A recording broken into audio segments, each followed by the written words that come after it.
you can use the color picker to get the exact color you want to use in your annotations. But what if the window you want to use is behind Camtasia? I'll show you a keyboard shortcut that you can use to get to that other window. Hello friend, my name is Ron from CamMastery.com, where you can go to learn how to make great videos with Camtasia.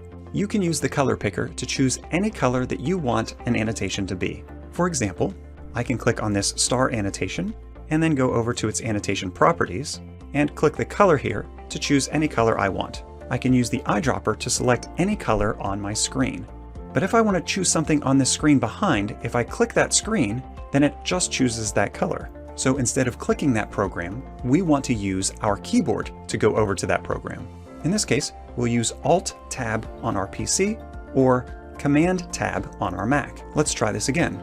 I'll select the color picker tool again, and this time I'll hold down Alt and tap the Tab key, and when I do that, it jumps us over here. And now I can pick a specific color that I want to use, and click, and now if I Alt-Tab back over to Camtasia, I have that exact color. If I wanted to choose another color, I can do that again, Alt-Tab, and maybe I want this color. Anytime we need to use the keyboard to navigate between windows, we can hold down the Alt or Option key and Tab through to find the program we want.